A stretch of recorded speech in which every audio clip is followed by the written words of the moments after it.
Hey everybody, welcome back. So today we're going to be talking about arc length and curvature, which to me is really exciting. We're going to be manipulating differentials today. We're going to see some really cool and awesome things, and we're taking ideas that we saw hopefully in Calc 1 and Calc 2 and extending them again, which is sort of the theme of this whole class.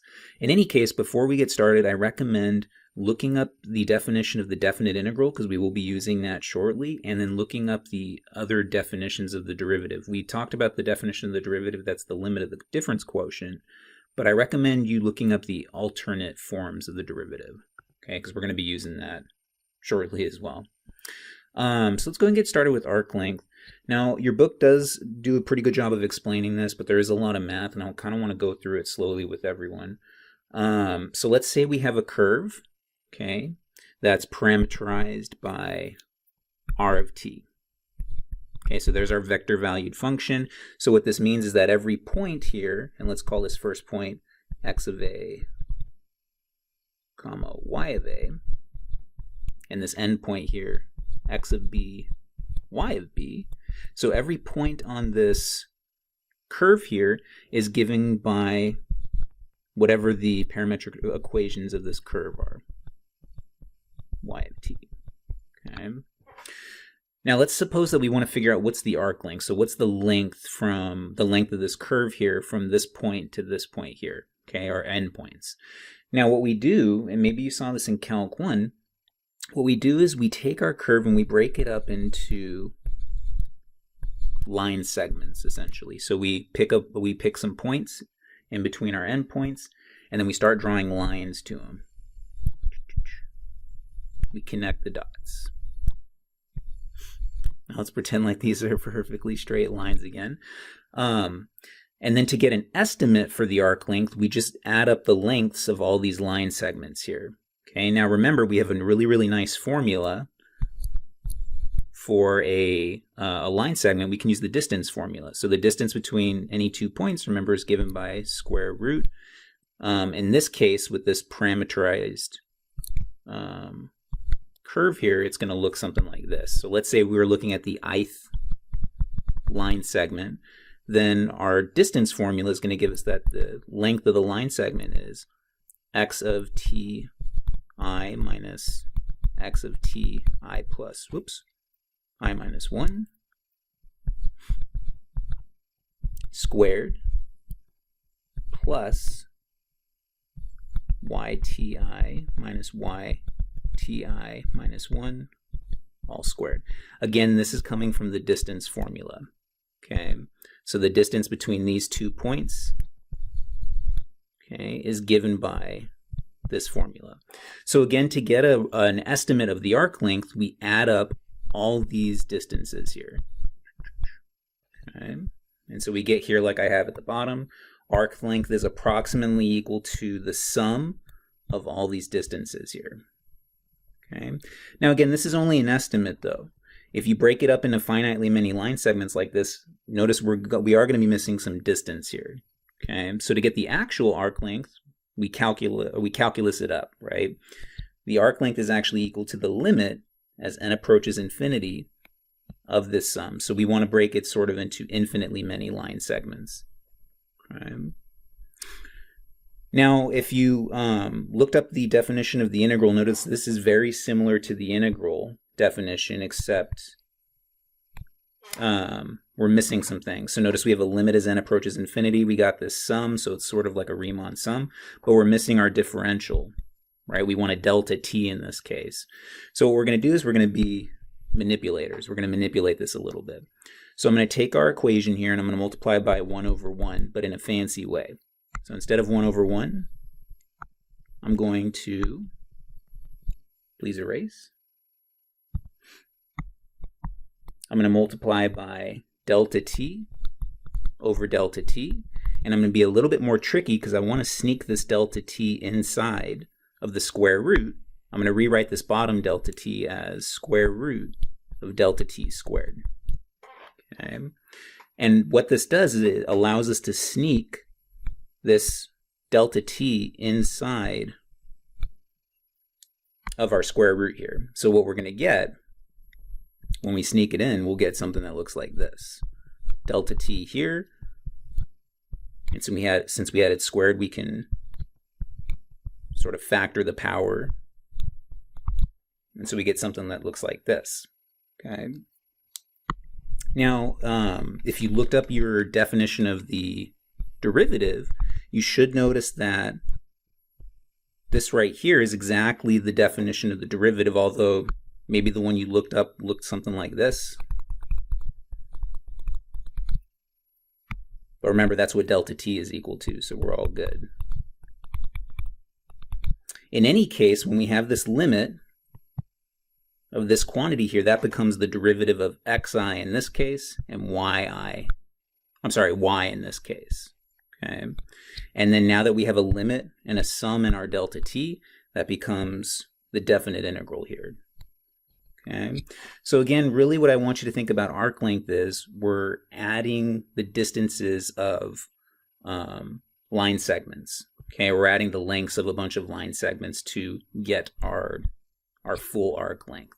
And by doing some tricky algebra, we can actually turn it into a definite integral that involves derivatives as a result of our algebraic manipulation. Another alternate form for arc length is this. So if you do have a parameterization, the arc length from A to B, so our endpoints, is just the length of the derivative of your parameterization, which we talked about in the last video. Okay. Now this construction, by the way, it does extend to three-dimensional curves. So if r of t is parameterized by x of t, y of t, z of t, these same formulas will hold, except here in this one, you'll have a plus z prime of t as well, squared. Okay. So that's one of the nice benefits of this construction. Even though it is a little complicated, it does give us something that we can use in higher dimensions. So now that we have arc length, we can talk about something called reparameterization, and we can talk about the arc length parameterization, which is really, really awesome and useful. So recall that any curve has infinitely many parameterizations. If you think about the line, remember if you change the point on the line, your anchor point, you get a new parameterization for each point on the line. Other curves, it's the same thing. You have infinitely many parameterizations. One of the most useful parameterizations is parameterizing by arc length. Okay. Which, if you look at your book gives you a pretty nice picture of two parameterizations, one with respect to time and one with respect to arc length. And you see that with arc length, you sort of control the spacing between your points in a way, which you don't have in time. Another way of saying that is it's independent of speed. I think your book did a pretty good job of explaining a scenario where this would be really, really useful. They said, well, if you think about a highway, and if you were parameterizing it, what you could do is you could use the time, your time and sort of your distances on the highway as a way to build your function, right? But if you hit let's say a traffic or an accident, right, and it's going to slow you down, that's going to affect your function, okay? So if you gave your function to someone else and they're driving along the freeway and they don't see that accident because maybe it's been cleared up, your function's sort of useless to them. However, if you were parameterizing by arc length or distance, then you guys are both traveling in the same distance because you're driving on the same highway. You get a more useful parameterization out of that. So I definitely encourage you, make sure you read your book because it's a really good explanation of why arc length is so awesome. So how do we come up with the arc length parameterization? Okay, so usually we start with some other parameterization, r of t, and we convert it into r of s as follows. Okay, so I'm going to do this in terms of an example. So let's go ahead and suppose that r of t is the following. So hopefully you guys recognize this. This is a circle of radius 7 centered at the origin, where we're starting at the top of the y-axis and going clockwise. I think we saw this in an earlier video. Now to construct the arc length parameterization, what we do is we use our arc length formula in a very sort of clever way. So we let s of t, we define a function s of t, excuse me, equal to, so we start at some point and we go up to t, And then notice this is coming directly from our arc length formula, where instead of t, I'm using w just because I have a t right here and we don't want to abuse notation at all. Okay. In general, what you do is if you're given any kind of parameterization, you pick some starting point A, and A usually doesn't matter, it just depends on where you're starting at, which could vary depending on the context. And again, you use your arc length formula here. You integrate the length of your derivative of your parameterization. Okay. One thing I want to point out now as well, when you define s of t in this way, notice that ds dt, okay, which is the derivative of s of t, by the fundamental theorem of calculus is actually equal to r prime of t, a fact that we're going to use a little bit later on. And it's the same thing for this s of t that we have over here on the left, but this function has a very, very nice property which we will use in a little bit. So in any case, for our example, we're going to call this function s of t equal to this integral, and let's simplify this integral as much as possible. Okay, so if you take the derivatives of the insides and you square everything, you'll get 49 cosine squared plus 49 sine squared. If you factor out the 49, okay, you'll get cosine squared, well, 49 times cosine squared plus sine squared, but using the Pythagorean identity, that's just 1. So you end up with the square root of 49, which is just 7. And if you integrate that, you should get 7t. Okay, so our function s is really just equal to 7t. Okay, so to get the arc length parameterization, we solve for t, so we get t is equal to s over 7, and then we just substitute that back into our r of t formula. So if I go back up here, wherever I see a t, I'm going to insert s over 7. Okay, and this gives us what we call the arc length parameterization. All right, so two other nice properties that I want us to sort of discover here, and this is where our differential manipulation is going to come into play, is the following. So dr dt, which hopefully we recognize as just r prime of t, okay, is equal to, okay, by doing some manipulation, dr ds times ds dt. So notice I'm just inserting a ds on the bottom and a ds on the top. Okay. Now remember from above, ds dt by the fundamental theorem of calculus is equal to the length of r prime of t. Okay, so what this means for us, if we solve for dr ds, we get that dr ds is really r prime of t dt times, so divide your r prime of t over, okay, 1 over r prime of t. Okay. And again, remember our dr dt is just r prime of t. So we get that dr ds is r prime of t divided by the length of r prime of t. So this tells us two things. First of all, here's a nice formula. You can figure out the derivative of your parameterization with respect to arc length by using your original parameterization. So it does take away some of the algebra that you have to do.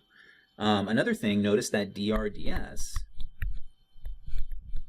okay, is a unit vector. Okay, so let's talk about curvature now. So curvature we define as how fast, so it's a quantity, it's a number, how fast is your curve bending or changing a direction at a given point. Another way of thinking about this is how fast are your tangent vectors moving. Okay, so let r of s be the parameterization in terms of arc length. Okay. So we have a parameterization, we reparameterize it, and then we define t of s to be the derivative of this arc length parameterization. Okay, so we define curvature, and that's kappa here, the Greek letter kappa, as the following. So we take the derivative of this tangent vector that we constructed up above here, this one, r prime of s, and we take its derivative with respect to s. So we're really taking the second derivative. Unfortunately, that gives us the vector, right? But we want a quantity, so notice we're taking the length here. Okay. So curvature is just the derivative of the tangent vector with respect to arc length. We have a nice alternative formula. Okay. But we have to be a little bit more careful. So let's say you don't want to reparameterize and you want to stick with the original parameterization, that original r of t. Okay. So what you do is you define a tangent vector, t of t, okay, as r prime of t divided by the length of r prime of t. There should be a prime right here. Okay. So this is a way of generating a tangent vector again. Then kappa, which we just defined was dt ds, okay, can be written as dt ds times dt dt. These cancel out, right? So it's just like multiplying by 1. And then if we shift differentials around, we get dt over dt times dt over ds. Okay, so moving this fraction to the bottom, okay, we get that this is equal to dt dt over ds dt. Remember, if you move a fraction from the top to the bottom, you got to flip it. Okay. Now, what are all these things? Well, dt dt, that's just the derivative of t with respect to t. And then ds dt, again, remember our fundamental theorem of calculus is r prime of t. Okay. So what this is telling us is kappa is also equal to this quantity as well. So if you don't want to reparameterize, you can use this formula instead. Okay, where remember t prime of t is defined to be r prime of t divided by the length, so that we get a unit tangent vector. Okay, so let's calculate the curvature of our example that we saw above. Remember, we were dealing with a circle of radius 7 centered at the origin, and this was our reparameterization in terms of arc length. Okay, and what we're going to do is we're going to use both definitions of curvature to figure out what this is. So kappa, if we use our arc length formula, is equal to the length of dt ds. Now remember, t, the tangent vector, was defined to be r prime of s. Okay, so what is r prime of s in this case? This will be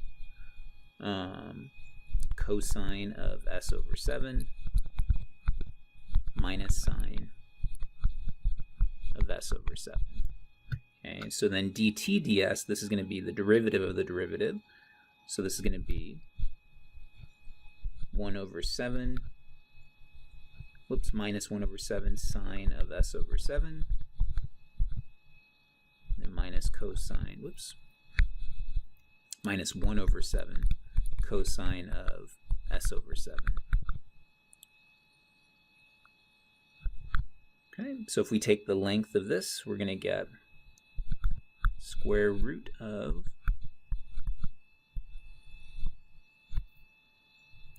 1 over 49. And I'm going super fast here, so try it on your own if you're curious. And we get 1 over 7. Okay. Now let's say we're like, oh, we didn't want to reparameterize with respect to arc length. What can we do? So we can use our original parameterization, but we have to use this formula for curvature then. So first, let's figure out what is r prime of t. R prime of t is equal to 7, here, let me make sure you guys can see that, okay. 7 cosine of t minus 7 sine of t. Okay, and notice the length of r prime of t is going to be equal to 7. Okay. Then remember, t prime, or t in this case, we define t as r prime of t divided by its length, so that we get a unit tangent vector. This is going to be 7 cosine of t minus 7 sine of t divided by 7. Now if we simplify that, notice the 7s will cancel out, so the tangent vector is really, really nice. Cosine of t minus sine of t. Okay.